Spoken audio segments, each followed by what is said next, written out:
Okay, hello. Welcome everyone. Au nom des bibliothèques de l'Université McGill, bonjour et bienvenue. Je suis Laurie Cloda, vice-doyenne des bibliothèques, et nous sommes ravis de vous accueillir à cet événement qui célèbre l'histoire de la science et des idées. For those of you who are tuning in into the live stream, we are live from the McConnell Engineering Building at McGill campus today. So welcome to the 60 or so people who are logged in. I would like to take this time to recognize that McGill University is on land which has long served as a site of meeting and exchange amongst Indigenous peoples, including the Haudenosaunee and Anishinaabe nations. We acknowledge and thank the diverse Indigenous peoples whose presence marks this territory on which peoples of the world now gather. May we dedicate ourselves to moving forward in the spirit of partnership, collaboration, and reconciliation as we learn together and contemplate the possibilities that lie ahead. The legacy of Dr. Donald Mossman lives on in the lecture series he founded to further the understanding of science and in the collection of donated books on the history of science and ideas. Dr. Mossman was born in Montreal in 1898. He studied chemistry at McGill in the 1920s, though he went on to graduate degrees elsewhere and subsequently taught chemistry at Hunter College in New York. His allegiance lay with McGill, his first alma mater. In 1974, he and his wife, Dorothea Mossman, donated their collection to McGill. The 1,700 books can be found in the Schulich Library of Physical Sciences, Life Sciences, and Engineering. Their generosity did not stop there. In 1982, a donation was made by the Mossmans to maintain and further develop the Mossman collection and to encourage teaching and research in the history of science and ideas. With this endowment and later a bequest, Dr. Mossman also established two named lectures in honor of his two great friends and also McGillians, Elizabeth B. McNabb and D. Lauren Gales. La conférence de ce soir est la conférence Elizabeth B. McNabb en histoire des sciences. Le lien d'Elizabeth McNabb avec McGill s'est entendu sur 40 ans. Diplômée de McGill, elle a obtenu son baccalauréat des arts en 1941. Elle a mené une carrière remarquable à l'université, devenant la première femme à occuper le poste de directrice des dons annuels dans une université canadienne, puis la première femme à diriger le développement universitaire. Ses activités dans les relations avec les anciens étudiants et la collecte des fonds l'ont menée à New York, où elle a rencontré et s'est liée d'amitié avec le Dr. Mossman. Lors de la retraite du Dr. Mossman, Mademoiselle McNabb l'a aidé à transférer sa bibliothèque personnelle à McGill et à établir une dotation pour entretenir et enrichir cette collection. Elizabeth B. McNabb est décédée le 31 décembre 2006. Nous rendons hommage ce soir à ses contributions exceptionnelles. Dr. Mossman once said, "The study of the history of science alone may suffer a degree of cultural barrenness similar to that of many other scholarly studies if no attempt is made to relate it to the climate of opinion in other disciplines existing during the period studied. For there can be no doubt that religious, philosophic, political beliefs, and social attitudes have all frequently affected one another, and that there have been mutual influences between these and the progress of science. This view strongly suggests the wisdom of a rather eclectic approach to the history of science. This we deem highly desirable. I have no doubt that today's lecture will honor his vision for interdisciplinarity. I would now call upon Professor of Geography, Oliver Coombs, to introduce our speaker tonight.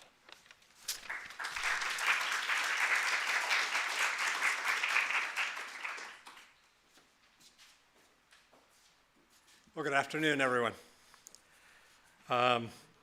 It's a real pleasure to have been invited to introduce our speaker today as her colleague and as a fellow Amazonianist. Professor Susanna B. Hecht currently holds the position, as indicated on the slide, of urban planning at UCLA and is also a professor of international history at the Graduate Institute of International Development in Geneva. During her tenure at UCLA, she has received research and writing fellowships from the MacArthur Foundation, the Guggenheim, the Institute for Advanced Study at Princeton, and the Center for Advanced Behavioral Sciences at Stanford. Originally from Utah, she completed her undergraduate studies at the University of Chicago before going on to graduate work at University of California, Berkeley, where she finished her PhD in 1982. She began her career at a time, as she said recently in an interview, when pretty much everything we thought we knew about the Amazon was wrong. At the time, Amazonia was seen to be a land of few people, both then and in prehistory. The soils are too poor to support large indigenous populations. Its vast forests are primeval and have only really been lightly touched. Its climate is unwelcoming to temperate crops like soy and improved cattle breeds. The hinterlands are too remote from markets to ever be economically viable, and its population is driven by their poverty to slash and burn destruction of the forest. Well, we've come a long way since then, thanks in large part to the endeavors of Professor Hecht.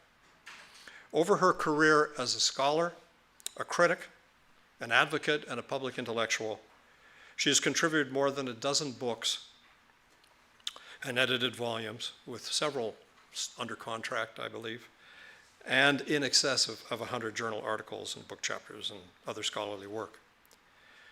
Professor Hecht's research has challenged, undone, untangled, and reforged our understanding of the peoples, forests, and development dynamics of Amazonia.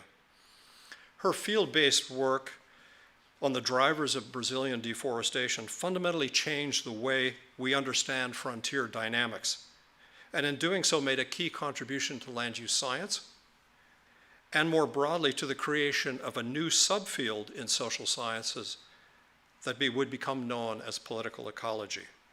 Her best-known books, The Fate of the Forest, Destroyers, Developers, and Defenders of the Amazon, and The Scramble for the Amazon and The Lost Paradise of Euclides da Cunha, are award-winning classics in the field and must-reads for anyone interested in Amazonia. Professor Hecht's works are bold, they are critical, and they are brilliantly original. They address pressing issues that cannot be effectively approached from within strict disciplinary silos. Her ability to work so effectively across the natural sciences, the social sciences, and humanities is vital to her intellectual project and is simply breathtaking. Who else but an enormously talented geographer would dare to engage approaches in their research from soil science, landscape ecology, remote sensing, to ethnography, environmental history, political economy, literary analysis, and science and technology studies? Indeed, I would venture to say no scholar of our generation holds such broadly integrated knowledge and deep understanding of Amazonian affairs today as she does. Throughout her work, Professor Hecht has created new spaces for discovery and discourse across the academy and out there in the public realm. She has inspired a generation of students and scholars who work at the nexus of landscape change, economy, and politics in tropical forests all around the world. And we are most grateful for her having done so. Ladies and gentlemen, please join me in welcoming Professor Susanna Hecht to McGill today to give the 2025 Mossman Lecture.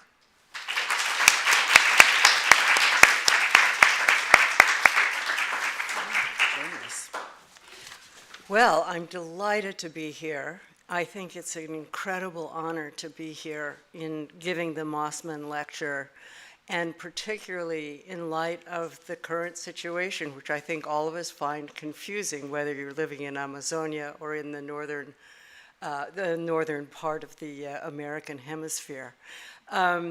I'd like to once again really thank the organizers of this for giving me the opportunity to think more broadly about these questions of tropicalism, tropicality, and utopias. And I think particularly right now, we need a good rethinking of the questions of utopia as sort of in order at this moment. I've been inspired also by Professor Kuhn's work, and while he works in the other part of the Amazon where I normally do, we share a father in the form of William Denevan. So in a certain sense, we have been doing this historical and professional march together, and I have to say his words have been extremely generous. So let me start here. Avant de commencer, je voudrais dire que si vous allez faire des questions, vous pouvez les faire en français si vous voulez. Je vais répondre avec un accent très étrange, mais quand même, vous pouvez le faire dans quelle langue que vous préférez. Okay. I think it would be an underestimate to say that we're in a dangerous moment in socio-environmental politics with climate denial running rampant. I feel myself to be a climate refugee, even though my house wasn't destroyed. Everyone in my neighborhood went into exile for a month. The legs of environmental catastrophe are long. That is, it's not just that the things burn down or get blown away or whatever, but that there's all sorts of institutional collapse, infrastructural collapse, and social collapse and psychological collapse that goes with this. So it's important to really take these questions of climate change very seriously. The other thing is that the climate change is not an additive process. It's an exponential process. I'm not going to be showing you a lot of graphs, but the point is we're in the midst of a great acceleration. That is, the rate of change is going a lot faster than you thought, and anyone who's been following the political dynamics of the United States in the last few days would certainly agree with that.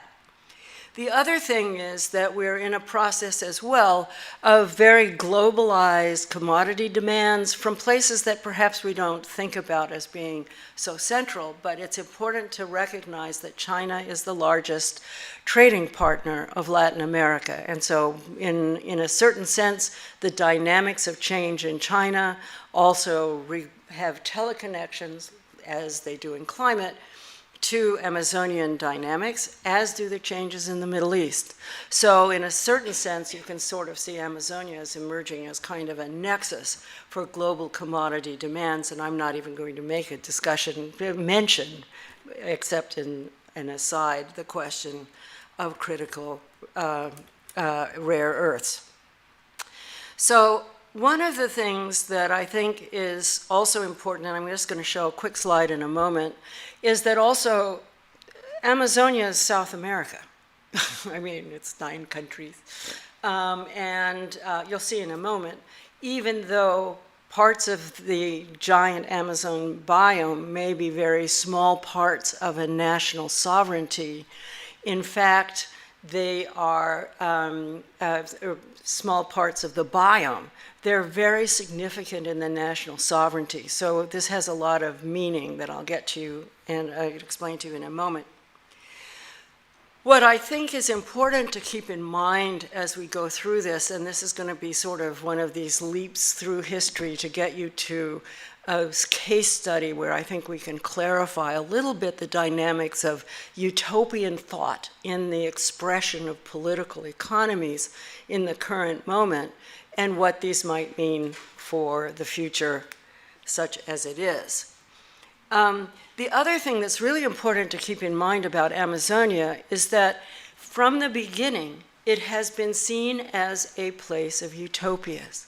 So if we look at the work of Jean de Lery, who was writing about Brazil, he was there as part of an intentional Huguenot community, and this is in the early 1500s. And it goes on and on from there. I have this ambition of writing a book on tropicality and these other kinds of questions, but one thing at a time, one step at a time, I always say. But The point being that this has been an area of experimental space, social experimental space, for hundreds of years.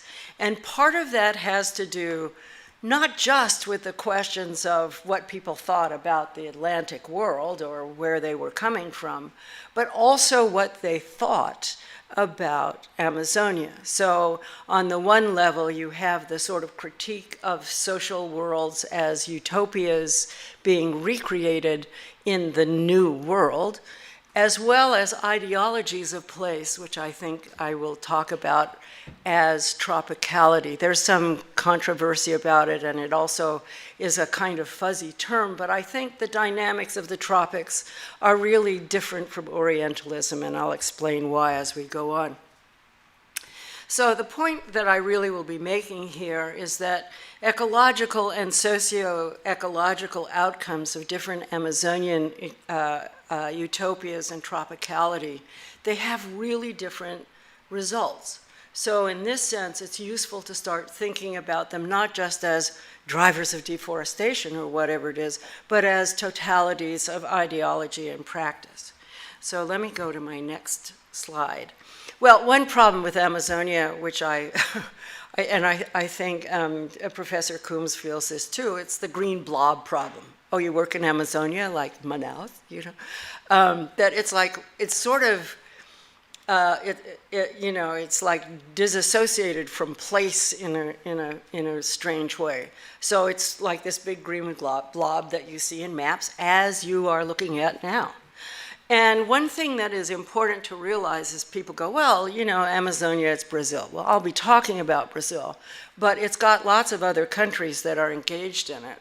And so when you're trying to think about a future for Amazonia or futures for Amazonia, you're dealing with places that have really, really different sovereignties.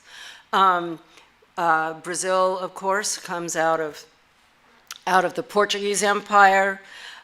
Much of the coast, you know, Bolivia, Ecuador, Peru, Colombia, Venezuela come out of the extinct Spanish Empire. But then you have British Guyana, you have Suriname, which was a Dutch colony, whose number of slaves that were imported to that matched those of the United States. So we're not talking about nothing in terms of slave economies in this world. And of course, French Guyana, which is a department of France. And many of us are probably thinking, maybe being a department of France, maybe we should move to French Guyana. Anyway, sorry for my bad jokes. Right now I make the most macabre jokes, so I'm apologizing in advance. So the point is that a lot of area of national sovereignties that you can see here, and these are sort of approximate, are in fact Amazonian. So the policies of different countries make a lot of difference. One of the things that perhaps you might not know is that Amazonia itself was an independent colony of Portugal until 1822. So at the moment that everything else was becoming republics, except the Guyanas, which decolonized later in the mid-20th century, so I'm just leaving them off the table for the moment. But the point here is that at the moment that republics were being created, an empire always has to have a colony. And so the Brazil Empire, that was founded in 1822, had as its colony Amazonia. So it's important to understand that it has, even though it has what looks like a national history along with the rest of Brazil, it starts off as an internal colony. So this is an important thing to keep in mind about the relationship of places to their colonies. And, but I think that there are so many differences here that actually have to do both with the tropicality of the region, as well as its sort of being seen as a region for social experiments as well as economic ones. The first thing I'd also like to, well, among the first things, every new slide is the first thing I want to say, but that's not really true. But it's really different from lots of other places in the world. And it's important to recognize this because we have this sort of the modernist world of uniformity, and then all the tropics are kind of the same, and all the temperate zones are kind of the same, and so on and so forth. But what is important to realize is these are really old forests on really, really old landscapes. So this is not, these are millions of years, at least 5 million years old. So they've been evolving there on those, on those scarps and on the, the old Guyana shields, old Pangea soils and stuff for millions of years. So it's not like the temperate zone, which only sort of became glacier-free. Well, now it's getting really glacier-free, but until really about 14,000 years ago. So it's important to realize, or 18K for temperate zones, when it really became ice-free. So it's different. It's different. It's not these young forests on young substrates and so on.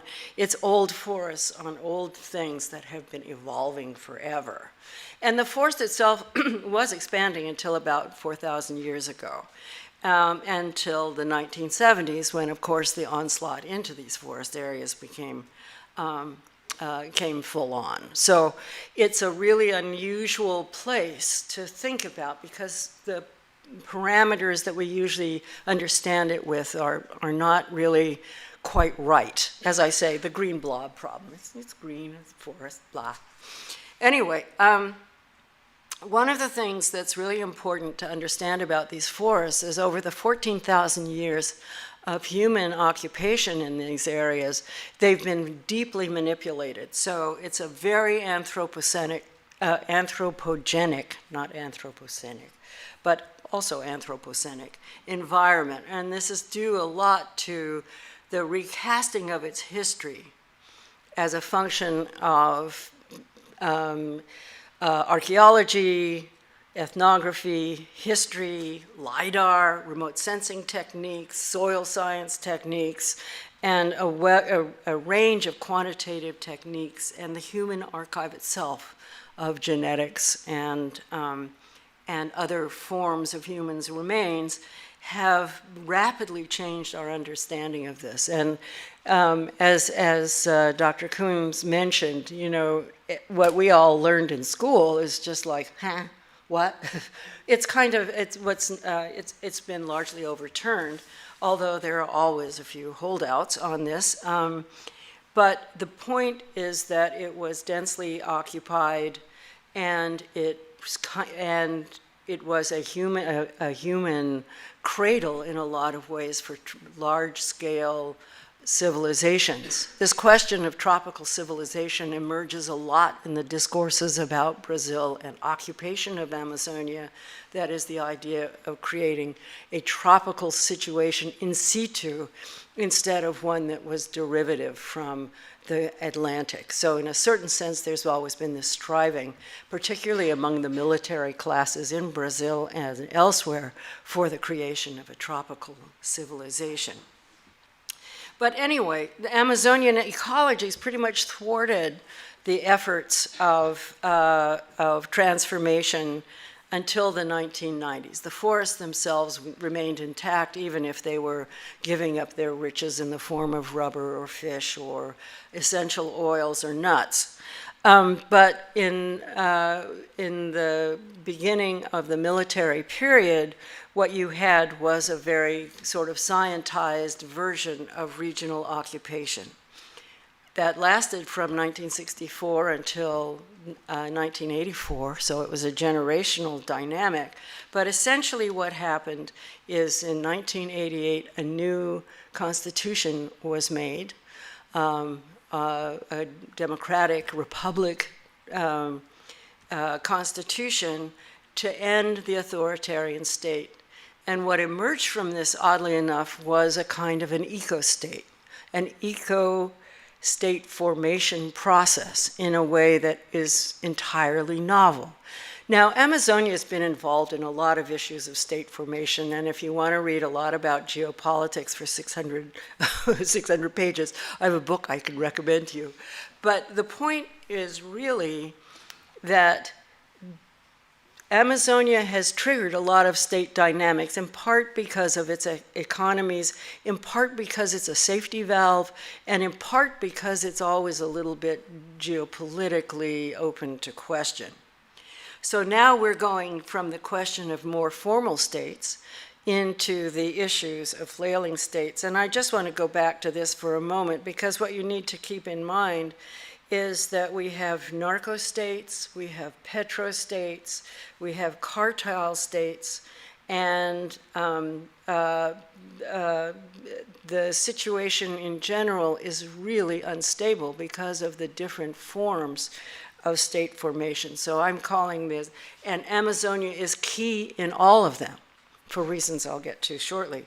But the point that I want to emphasize here is that it is a realm in which right now there's a huge amount of state instability and geopolitical instability, you know, because there's not any geopolitical instability anywhere else, after all. So that's why this is really important. But the questions of Amazonian governance are really central right now for reasons that perhaps we might overlook. It's a central planetary pivot, so its loss is a kind of ecocide. The problems of the great acceleration, that is, the rate of change is really fast, and we can show you some graphs on that, and climate change. What's important is also that Amazonia is one of these key elements in a larger chain of tipping points, and it's considered one of the pivotal ones. Should it go into a different kind of ecosystem on which it is the cusp right now? My Valentine to the World last year, along with some other colleagues, was about the proximity and the dynamics right now of the Amazon forest tipping point. The point that, again, in which it shifts, you go from one biome type to another, and it completely changes many kinds of processes. What's good about this rather schematic little thing is that it gives you a sense of the teleconnections and interconnectedness, but what it doesn't tell you, because everything is gray, is that the place that is most densely populated is Amazonia. The other places really don't have that many people on them. So in a certain sense, this is an area in which there is human agency for transforming the dynamics that we see compared to other places. Like, for example, East Antarctica. Well, you know, maybe you could, you know, just tell it to stop, you know, but stop melting. But it's unlikely that it will respond. Or, as you know, the permafrost is kind of intractable as well. But Amazonia is, the dynamics of change there are really the outcome of human agency. So in a sense, this represents an unusual opportunity and also a potential massive failure. Okay, utopian typologies. How do you think about alternate societies? One of the reasons Amazonia is so important in this, compared to many other places, is because it was described as a land without king, creed, or law. Sans fait, sans ré, sans lay, in a different order. So in that it was a social void, after all, if you have a king, religion, and law, in principle you have a civilization or a society, no? But this became an experimental space of many kinds. And because it was a kind of terra nullius, it was not seen as owned by anybody, and everyone went around claiming parts of it. And because it was ecologically illegible, I mean, it was marvelous possessions kind of thing, but it was also seen as essentially intractable, very big processes and so on, either a counterfeit paradise, a place that was so poor in its resources, or else an illusory abundance, or else an unmanageable abundance. So in this sense, it's really important to keep in mind that it starts off as a place on which history, human history, European human history can be written, even though its history was being written in lots of other ways, in lots of other places, physically in the Amazon. So anyway, it was initially read through the imperial religious justifications. dominionism, that is, the Portuguese and Europeans were given dominion over the land, sort of like Adam, and also providentialism, which is that this was kind of an incomplete world. After all, it didn't have a civilization. So what that meant was that you could create a civilization and that its transformation was part of your purpose. So this providentialism ideology, which is basically a religious one, becomes quite important. And it was central also to the creation of the slavocratic imperial and colonial state, in which the transformation was seen as being very fundamental to let's say, the historical destiny of the Portuguese and Brazilians. Well, as we know now from a great deal of history and wonderful ethnohistory and geographic history that's been done, one of the things that was very important was that there's actually been quite a bit of resistance to this whole process, as you might imagine. And one of the most sort of famous dynamics was a group of Guarani who migrated basically from the east coast of Brazil over to the foot of the Andes in Bolivia to create what they called the land without evil. And the evil was seen, of course, as being the slavocratic, oppressive, and land transformative dynamics of the European imperial model. So this land without evil might be seen as one kind of utopia, and of course in the languages that it was described, it's all about natural resources, it's all about the relationship of humans to their environment in a productive and kind manner. But these were not the only ones. And again, I recommend Heather Roller to you to look at contact strategies and the thing about the indigenous groups that were living there and sort of working in complex ways with the colonial dynamics. But there were also very, very explicitly resistance utopias, indigenous areas that became highly resistant, and there's an extraordinarily interesting historical literature on this. What has gotten a lot of attention since the millennia, in the last 20 years or so, is quilombos, the runaway refugee slave communities, which were very widespread.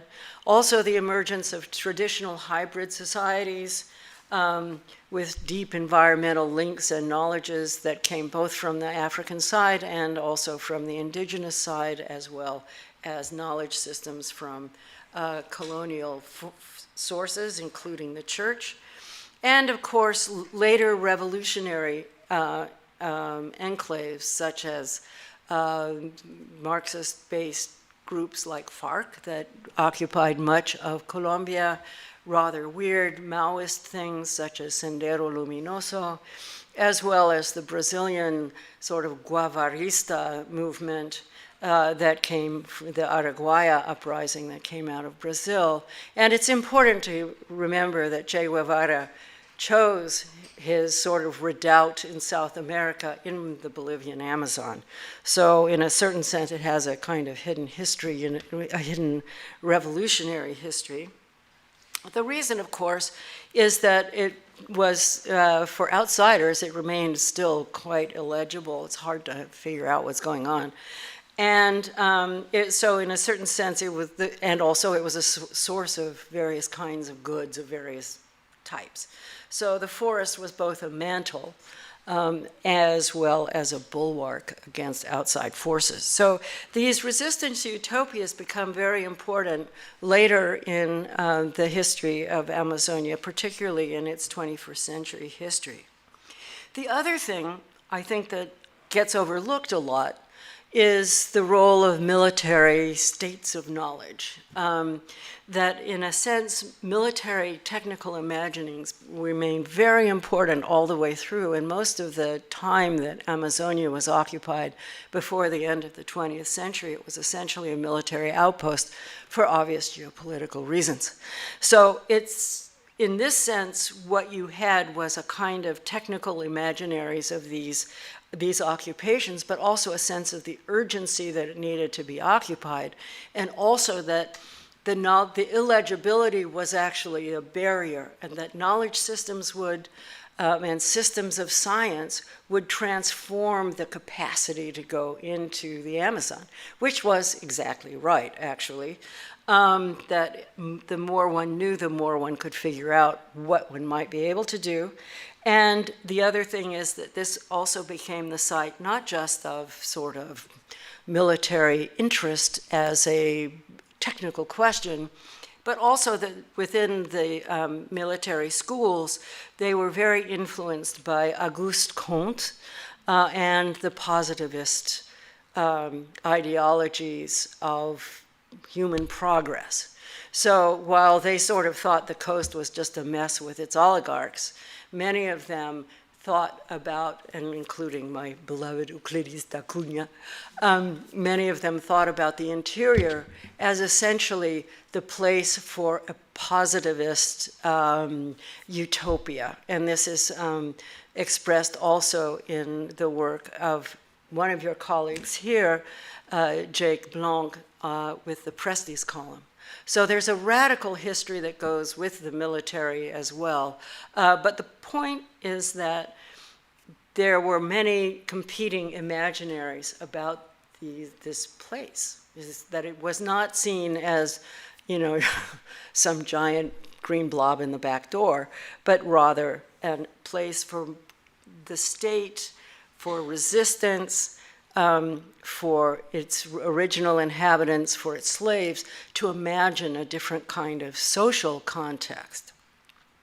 The other thing, of course, that's been with us since the beginning have been the Eldorados and capitalist utopias, the tycoon tropics of Ford, and I was just talking with Professor Coombs about how Daniel Ludwig not only was interested in Jarry and his pulp mills there, but also developed a Gulf suburb called Westlake Village outside of Los Angeles. Anyway, but the point that was that really this idea of the vast riches that could be accumulated if you could just figure out how to do it became also a part of a kind of a utopian imaginary. And of course, El Dorado is the quintessential version of this, but there are many other ones, not the least of which is the rubber period.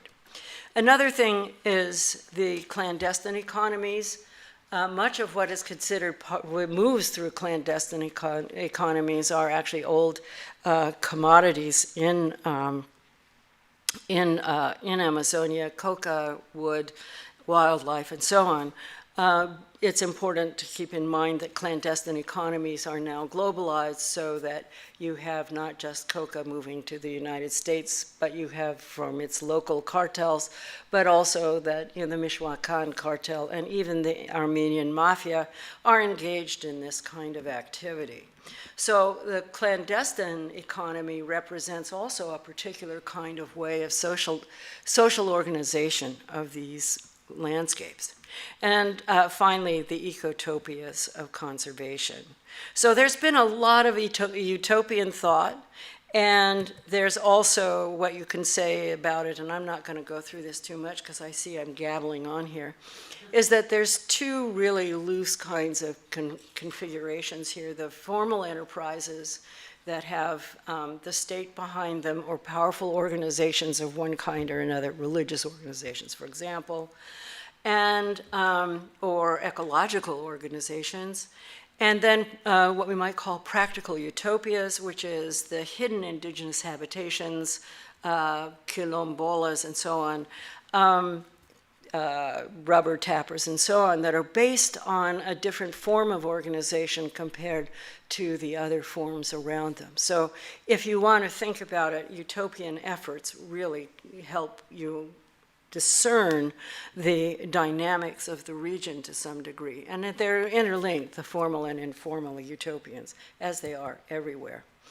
I'm going to talk quickly about the issues of tropicality and tropicalism. It's important to realize that Europe was very familiar with the tropics in Africa and in Asia, but the American and Amazonian tropics were the New World.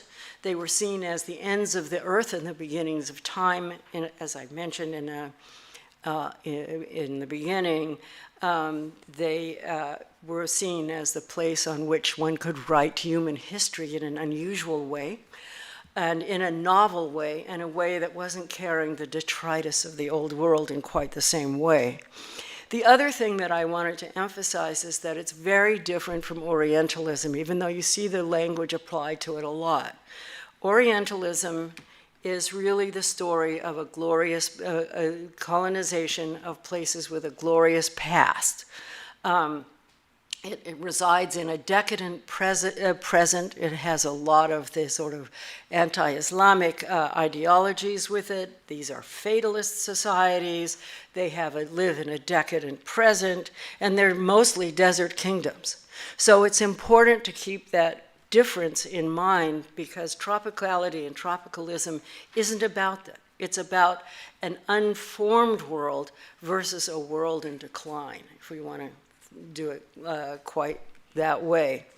The other thing that I would mention as well is that tropicality and tropicalism really has environment in it. It has environment in it from the shaping of human characters and characteristics from the Greeks onward, and probably before that. So the indolence of people from the tropics, or the phlegmatic natures of people from other climates. So this idea of kind of what became later racial difference, but cultural difference and human difference linked to environment and environmental determinism is a really strong theme in all of this. The other thing is the problem of a civilizational void. The illegibility of the landscape, the ephemeral nature of the constructions made it seem like it was a place lacking in Re-Fe or Re-Fe or Lei, but it wasn't at all. Again, it was also contributed in a certain sense to the virtues attributed to colonialism of the taming of the wild, not just the uncivilized or decadent, and also into forms of state formation, so that tropical empires and lost cities and so on figure very strongly in this. And also into the ideologies of history. The tropics are where history begins, and where later, what you see in the tropics essentially is residual. So tropical landscape meaning and archaeology are largely invisible, especially after the Great Dying, where 95% of the New World population died, or at least the Amazonian ones died. And so it really was an empty place with no one there to explain the landscape to you. So what I'm going to do now is talk a little bit about what we might call an autochthonous utopia and autochthonous tropicality or tropicalism, which is that we have a population that adapted to a highly diverse world. We know they've been there since at least 14,000 years, so that's a long time. That's more than 500 years. They elaborated really complex land use systems that rivaling terraces and irrigation. Terra preta would be a technology that is equal to enhancing the productivity on what would otherwise be marginal lands. The complex engineering systems and complex forest management, both foundational for sustainability and resilience. Also, extensive forest manipulation. So I'm going to move along here because, of course, I want to keep talking about everything here. But the point that I'd really like to make is that past tropicalities may have particular utility now, given the danger that we're in with the destruction of Amazonia. So I'm going to give you a sense a little bit of these, the residual world, the world we have lost, so to say, and why it's important. First of all, these were great engineering societies.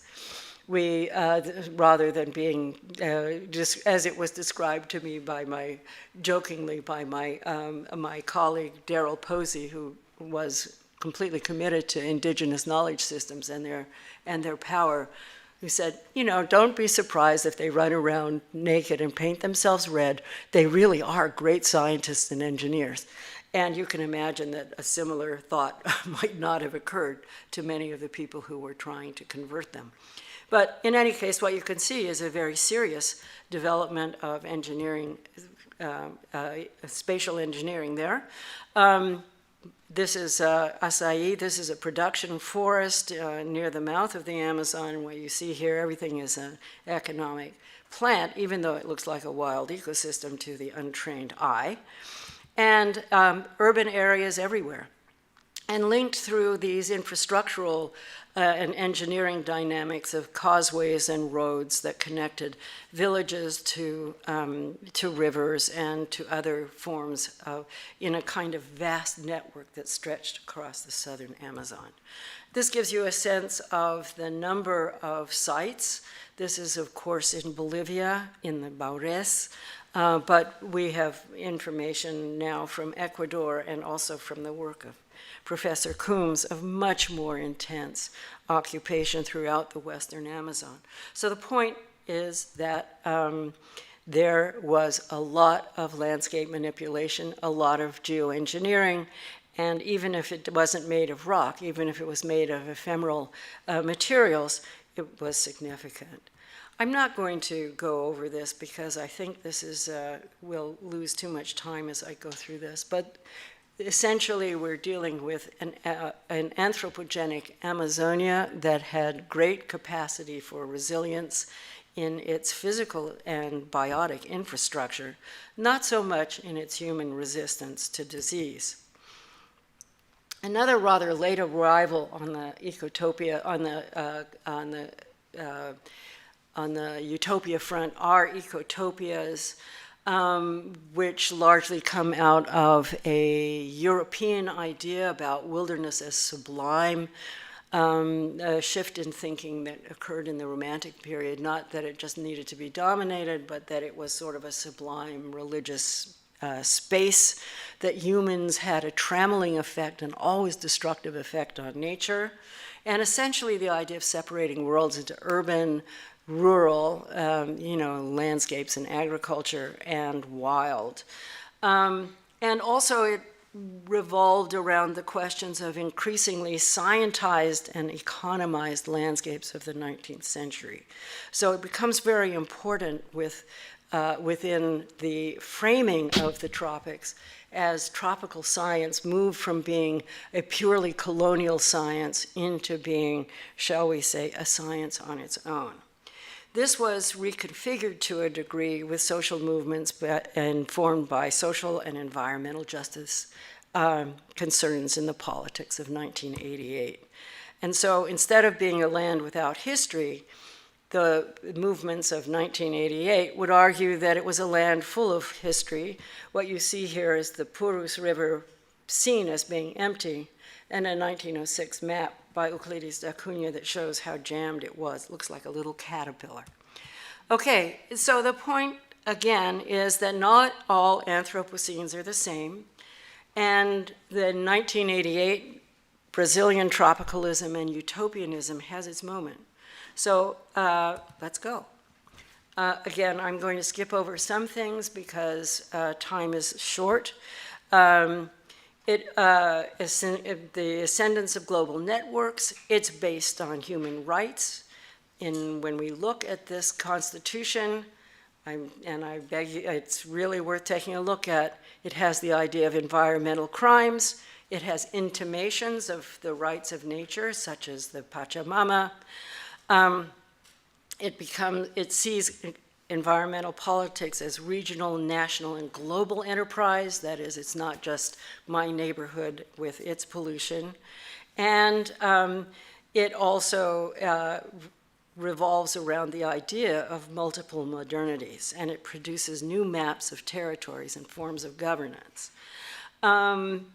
I think I'll just slip over this. The main point that I wanted to make on this was simply that in 1988 was the end of the centenary of the end of slavery, and it was the beginning of the first republic in Brazil, so the 1988 date is important. And it also permitted land rights and historical claiming to a number of people who had been both disenfranchised and also not permitted to have lands valorized. And it valorized a range of property techniques and created new institutions. So what are we going to say about this? That over time, a short period of time, the emergence of environmental institutions, aligned governance, monitoring land use change, so the scientization part, the enforcement of environmental laws, something that we're not going to get in the United States anymore, green commodity chains and markets, science-based policy, well, that's going to, and social institutions to support livelihoods and social movements for equity. So once you start to do that, what happens is, as you can see, deforestation falls rather dramatically. And this is an important thing to realize because it's critical that you can see that governance and utopian imaginations and autochthonous tropicalisms had quite a bit to say about this. I just like to put this picture of the inclusive nature of the Constitutional Convention with Kayapo and then compare it with the Constitutional Convention in the US in 1776. You'll note that everybody's committed, all those men are committed to headgear, wigs and headdresses and so on. Well, what can you say? Also, while it was writing the map, various kinds of map, one map that was very important was the Quilombo map. This is this one. And this isn't even complete, but it gives you an idea of how widespread these practical utopias were. And in fact, the Constitution did quite a bit to rewrite the Amazon map. And what you see here is the orange things are indigenous lands, the green are conservation lands, and so on.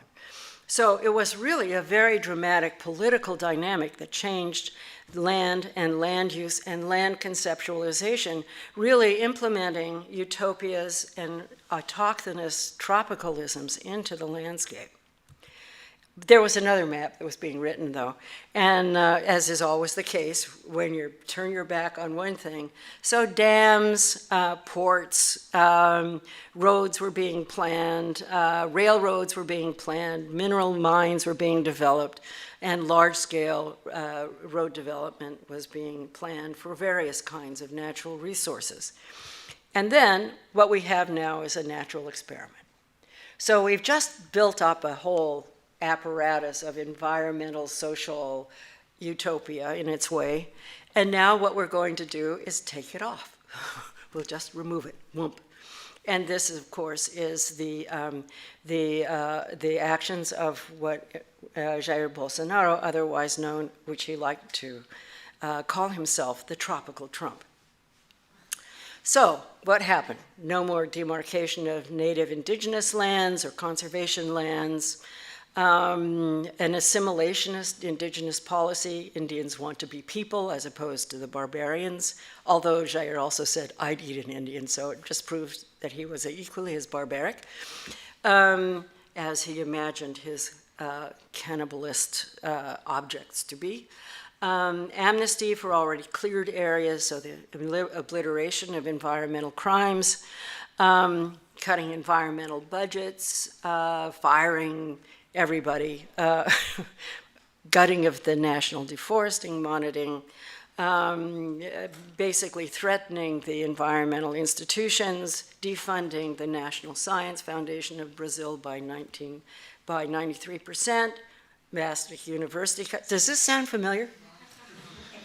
I mean, I just, it's like, when I was doing this, I thought, Susanna, keep breathing, just keep breathing. The overcoming of the indigenous land law, saying that if they didn't occupy it by 1988, didn't count, vastly increased research violence, and of course COVID undermined these relations even more. Well, what happens? I showed you the line of stuff going down. Well, what you get is the opposite. Everything goes up.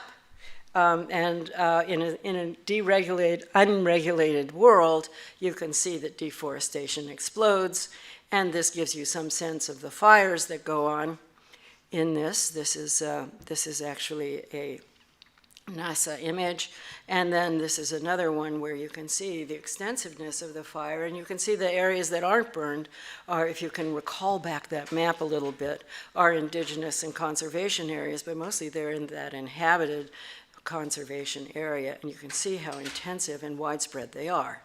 Also, this is the heat waves of last year, which caused the extraordinary droughts of, the year ago, 2023, in which extensive droughts came. And of course, the shift from forest to pasture, mainly for exports of beef. I'm just going to show the export soy, imports by continent, mostly going to China. And the emergence of really the Amazonia and South America as an emergent petropower. As you can see, there's been quite a bit of exploration. I can go into more detail in the question time, but you get a sense of the concessions that are moving across the landscape. I've mentioned a little bit clandestine economies. What we have now is extensive criminal organizations which are mediating a world without much enforcement of environmental laws or laws of any kind. What does that mean? It means a lot of deforestation. Let me go back just a little bit. And so what we see is this, which is forest and then ash. But an indigenous artist would look at this differently. Yeah, there's the deforestation in the woods and stuff, but also the biocide that's going on among all sorts of different phyla that you can see around. The drying of the rivers, which isn't so great. This is as you may have recalled, the three major rivers pretty much dried up. The hydropower was stopped in many areas because there was no more water running through them. And one of the things was a drying up of about a third of the Pantanal, the world's largest wetlands, which has a lot of alligators in it, as you might notice. In this picture, you would really not want to be that capybara there. You would think, wait, well, you know, can't we have a different climate change here? But you can see that you have a bunch of marooned alligators here, and some capybara, which will not soon are no longer in this incarnation. But the drying of the rivers and the drying of the Pantanal also has another effect, which is the drying of aerial rivers. And this is a very good image of that, and the implications of that are super important because of the significance in the hydrology of South America. So remember that most of South America is Amazonian in one way or another, and as what you see is as those rivers, the Amazon forest itself recycles water. So essentially, it is generating its own water into these systems. As it moves from left to right, what happens is that the atmospheric water from the Atlantic and the forest itself produce these rivers. They hit the Andes. They're really important in Andean snowfall and glacial maintenance and water systems in the Andes, which have lots of other implications. It flows down, these rivers flow down into central Brazil and central southern, the part of the southern cone. And of course, these also produce tremendous droughts and water scarcity for megacities such as Sao Paulo, as well as problems in terms of large-scale savannization. Well, what can we say about this? And I'm really ending up now here. I'm sorry I've nattered on. They change over time. What we have is formal tropical utopias from the Jesuit missions, Pombal experiments, military developmentalism, and tycoon capitalism have been really unstable and mostly not durable or resilient, and they've been all highly subsidized. Informal utopias, on the other hand, have a durable history. They've been there all along, both as the forest being the mantle and the bulwark. They're domesticates. There's probably not a day that you go without rubber, chocolate, sweet potatoes, manioc, corn, quinine, well, maybe not quinine, or reserpine. And of course, in California, you would be shoving acai in your mouth every day in order to stay with those mega nutrients. But there are many others that you are probably involved with that you don't realize necessarily come from our Amazonian domesticates. Now, if you're buying soybean, that soybean product has a royalty that's paid for something. What you have because of its genetic value and intellectual property. These domesticates don't have a royalty or a return to the people who actually elaborated them. So if you want to think about how important they are in the global economy, and they all form part of the top 10 economies. Cacao, by the way, is going for $3,000 a ton, mega price. So what I'm basically saying is that this is the informal utopias and their products are collective goods, whereas other kinds of goods that come off of these places are seen as private gain. Well, what do we end up with? And I'm really gonna quit now. One is the ur-nature, which is the classic conservation set-asides. Ecology, the question is now framed in terms of ecology, biotic collapse, extinctions, environmental services, and climate change. So that's one sort of set of tropical utopias that's on this landscape now. We have the neo-natures, which are basically genomic monocultural agro-industrial economies. These are modernist adaptations, developmentalist, and highly simplified ecosystems. We have the socio-natures that I've gone at length to discuss, which are historical actors, agroecology, human rights, rights of nature, non-Western ontologies, and so on. But the point is that these socio-natures make alliances with environment, climate justice, and sustainability as a discursive framing. And finally, we get to the clandestine criminal economies, which also have their deep resource relations and their Anthropocene and agro and ecological markers. I'm going to switch over this and basically give you this New York Times cover. The Amazon has seen our future as an ecological crime scene, and having come from an ecological crime scene, it's important to understand that climate change is teleconnected, and while it might not have been, Amazonia may not be exactly involved in this, it is part of a larger dynamic. I always like this sign because everyone will be familiar with it. Sunset Boulevard, Wilshire Boulevard, and the Getty burning up. You don't normally think of megacities as being so vulnerable, but under climate change, they all are. So this gives you another sense of these, and I think I'm going to end with that.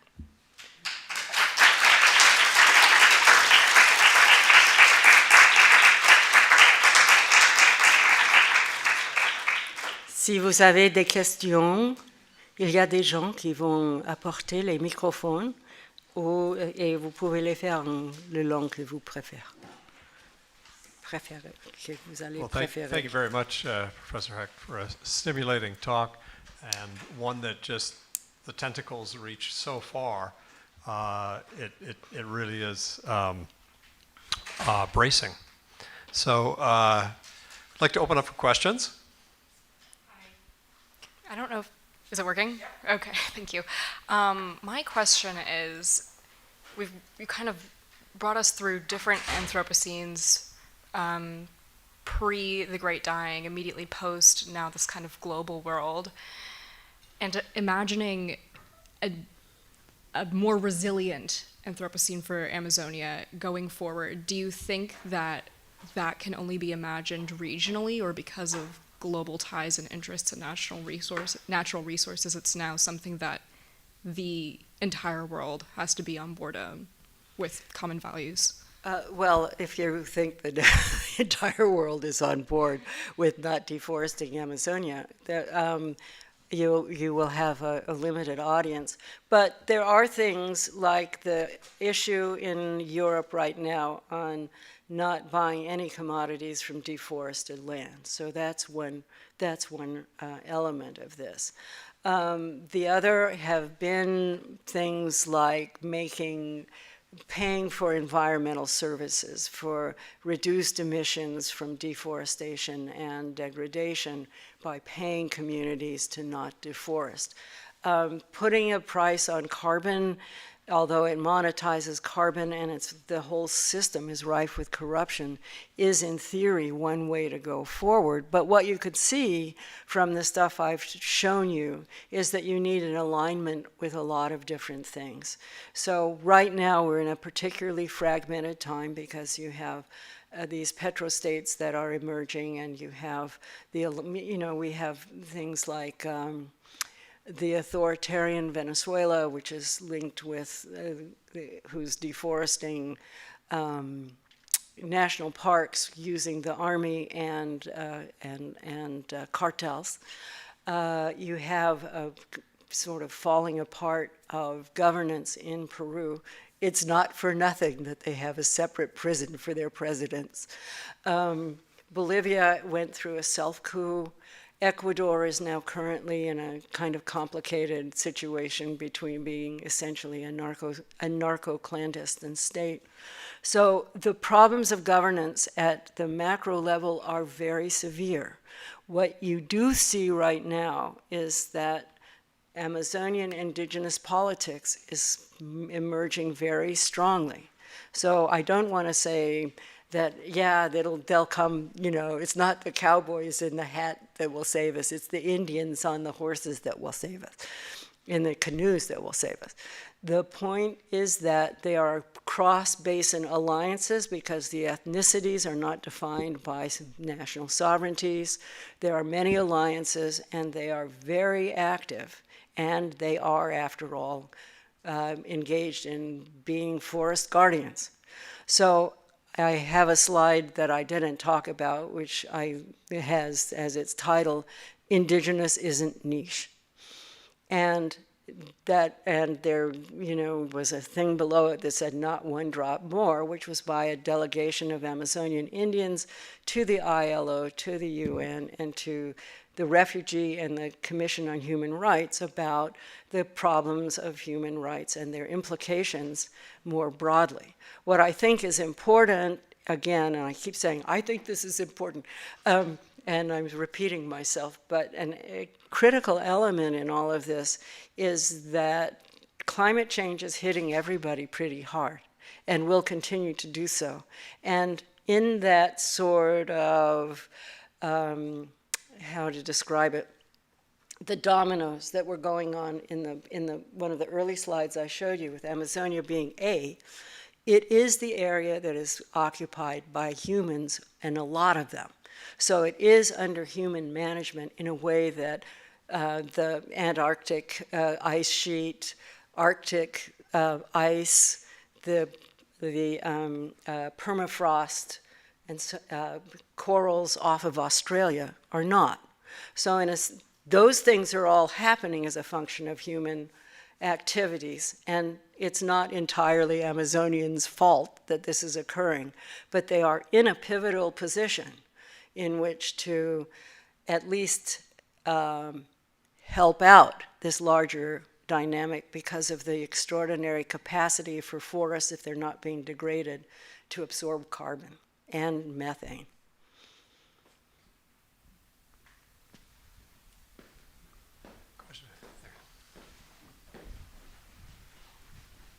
I'm getting my steps in. It's good. There we go. America's racing up. Okay, thank you. Hello, thank you so much for your talk. I was just wondering, building on top of what you mentioned about the politics on the region, and how to address the duality of making a global effort to protect that area without contributing to new colonialism and weakening the authority and independence of the countries involved, and that had part of Amazonia. So how can we do that the right way somehow? Well, again, some of the boycotts have been raised as issues. Deforestation-free commodities is being touted as one thing, but remember the world, if it's deforestation, the Chinese don't really care about deforestation-free soybeans because they just don't care. So one of the things are these kinds of boycotts. The other thing is cleaning up supply chains are one mechanism of doing this. The other thing is, in the way that one can, supporting local activism about climate change within these countries, because they're also getting very nailed by climate change. So the COP, which is the big meeting of the climate groups, will be meeting and all the countries will be meeting in Belém. Now, we're at a really horrible time because essentially the idea of the energy transition has shifted from really investing in things like solar and alternative energies into saying, well, the real transition is more oil and liquid natural gas to fund these kinds of transitions into different kinds of economies.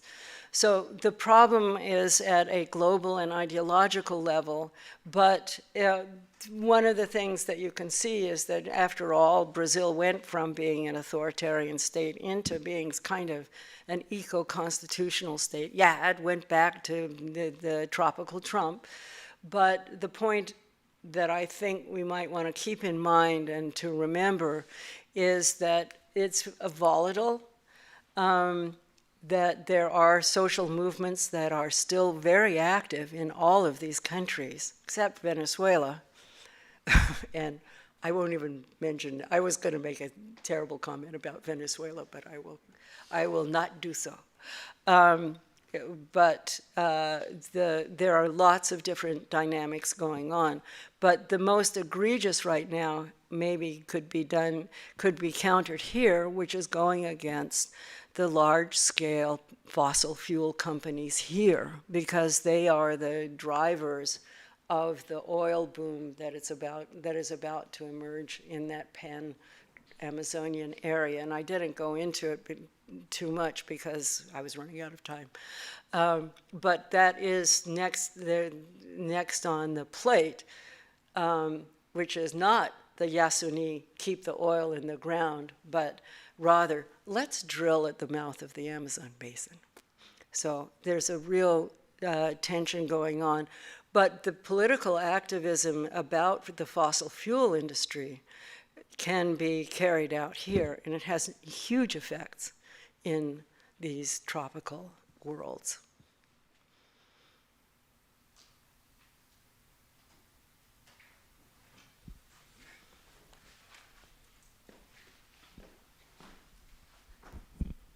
All right, thank you for a great talk. I'm kind of the idea of utopias is spinning in my head, and as you're talking about solutions that are kind of specific about working on community chains and various kinds of solutions, I'm wondering if are you also kind of saying something about a need to foster certain kind of some of these practical utopias that you've talked about? Is there a message here that we should be reimagining things as a mode of action? Yes, I think so. And I also think that the indigenous communities, if you look at the amount of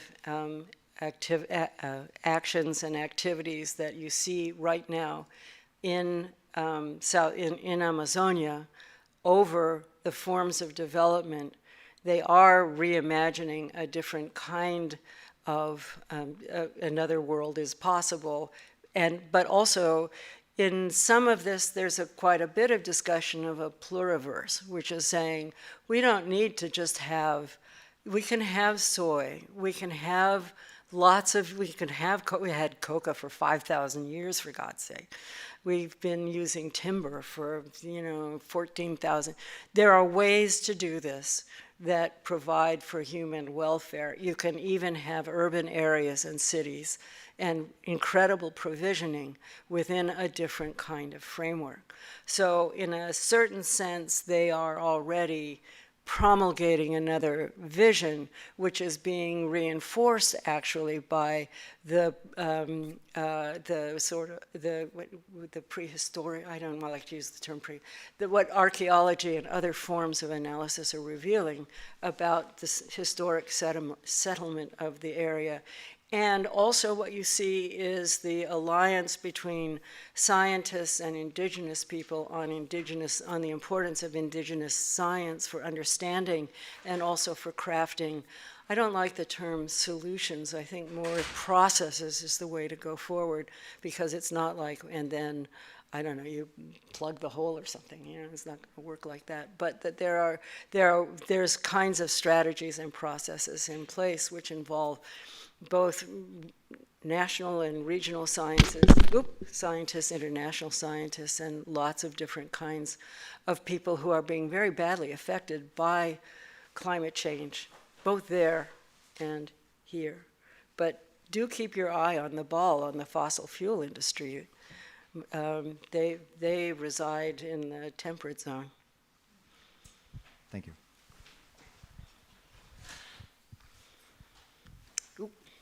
That's it. I'm leaving. Perhaps we could take one more question. Okay. And then it's all yours. Yeah, I've been reading about borders a lot recently, and obviously the Amazonia that you were talking about, it's that big green blob that's been carved up by a bunch of European countries back in the day.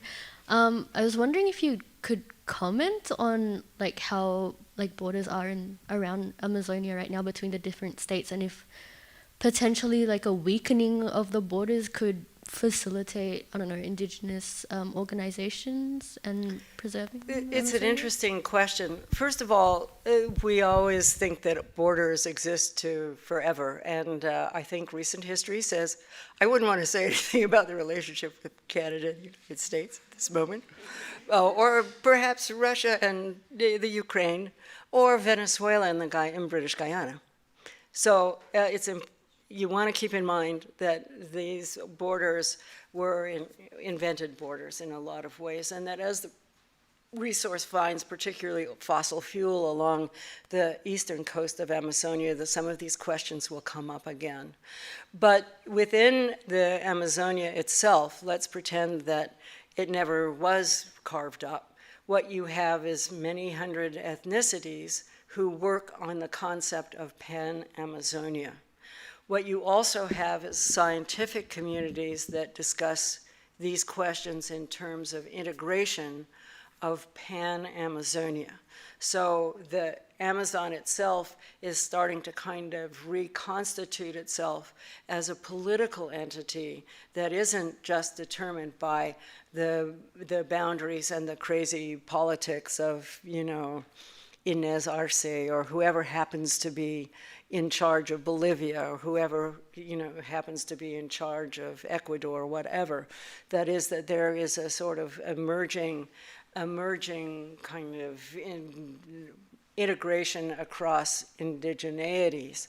This is happening, of course, elsewhere in the North American continent, and it seems to me that this is a place where this could naturally occur, because so many of them were divided simply by the placing of a border, and with completely divergent politics on either side.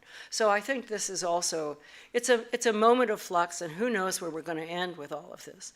But I don't want to sort of leave you with an emerging image of disaster, because there actually is quite a bit of movement. It's just as hard to see. All right. Well, I think we'll draw the question and answer period to a close. But in doing so, I'd like to thank Professor Heck very much on our behalf for a fascinating talk today. And we look forward to the coming works in books. Yes. So thank you very much again. Thank you for inviting me.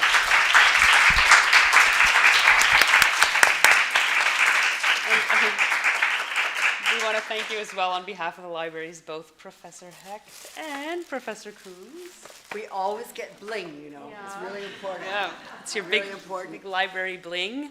Our sincere thanks for coming here tonight. We also like to give a special thank you to our colleagues in Multimedia Services for their assistance in live streaming and recording today's lecture. Our colleagues in University Advancement, specifically the Friends of McGill University, they're the ones who support and manage the endowment. And the library's event team, Lauren Goldman and Marika Ramundo, for their outstanding efforts behind the scenes. And also a big thank you to the audience here and far. Thank you for attending. Bonne soirée. Merci. Bonne soirée. Merci à vous.